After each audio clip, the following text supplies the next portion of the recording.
Hey everyone! So today we're going to explore to the latest updates on the Trump tariffs. China's hitting back, Trump is making big moves with the European Union, and there's a whole lot happening with Mexico and Canada. What does this mean for you, businesses, and the economy? Let's break it all down in a way that makes sense. Alright, let's start with Mexico and Canada. On February 1st, Trump declared a national emergency over illegal migration and drug trafficking. As a response, he announced a 25% tariff on goods from Mexico and Canada, which was supposed to take effect on February 4th. But at the last minute, there was a deal. The tariffs got postponed for 30 days in exchange for stronger border security. Here's what Canada and Mexico agreed to. For Canada, they're putting in place a $1.3 billion border security plan, hiring 10,000 workers to crack down on fentanyl trafficking. Plus, they appointed a fentanyl czar to lead operations with the U.S. As for Mexico, they're sending 10,000 National Guard troops to the U.S. border, increasing security measures on rail shipments, and stepping up cooperation with the U.S. to prevent gun trafficking. How does this affect you and your bottom line? Well, if those tariffs had kicked in, you'd probably be paying more for groceries, cars, and everyday goods.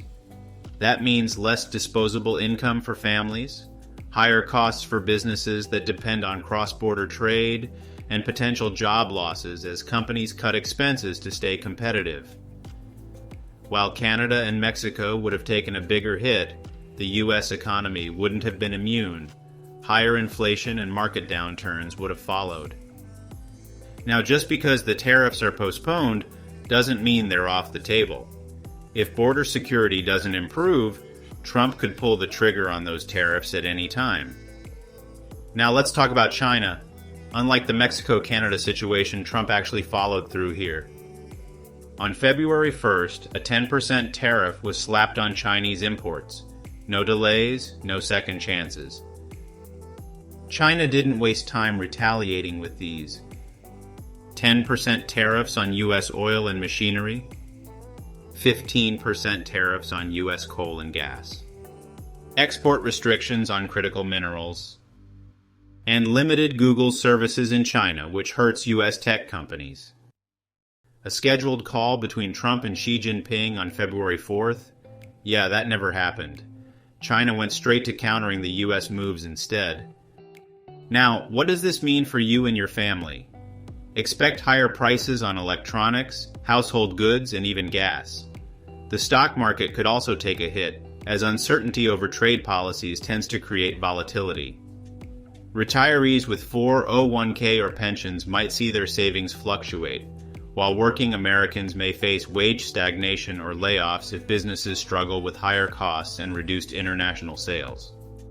This means Americans will feel the pinch at the checkout line and at the pump, making it harder for middle and lower income families to keep up with daily expenses. The stock market? It could get rocky.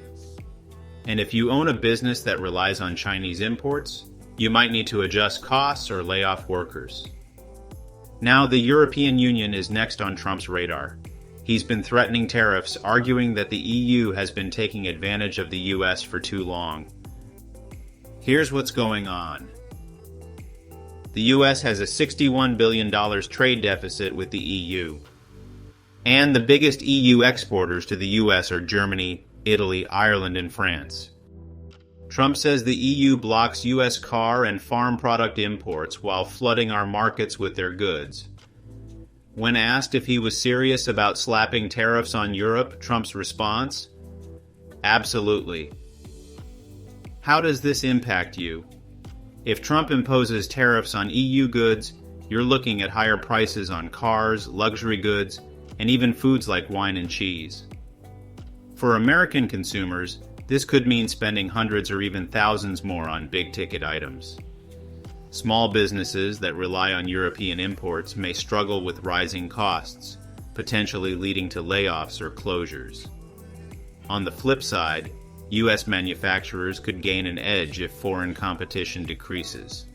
But if the EU retaliates, American exporters could suffer, leading to job losses in key industries. So here's the big question: who's really winning here? Some industries like U.S. steel and aluminum might benefit because they'll face less foreign competition. But what about working and retired Americans? For those still in the workforce, tariffs can mean fewer job opportunities or wage cuts, especially in industries that rely on global trade. Retired Americans on fixed incomes might struggle as inflation drives up the cost of everyday essentials. But the flip side, American consumers will likely pay higher prices on imports, eating into their disposable income and making it more difficult to save or invest in the future. Lower-income families will be hit hardest as essentials become more expensive across the board. Businesses relying on foreign goods will take a hit. Some might pass the costs on to you, others might cut jobs. And what about Trump? Well, politically, this strengthens his America First message. If these tariffs lead to better trade deals, he could claim a big win. But if they spark inflation and economic slowdowns, it could backfire, especially heading into an election season. The bottom line? It's complicated. The next few months are going to be critical in seeing how all of this plays out. What do you think? Are these tariffs good or bad for the U.S.? Drop your thoughts in the comments below, and don't forget to subscribe for more updates. Thanks for watching, and I'll see you in the next one.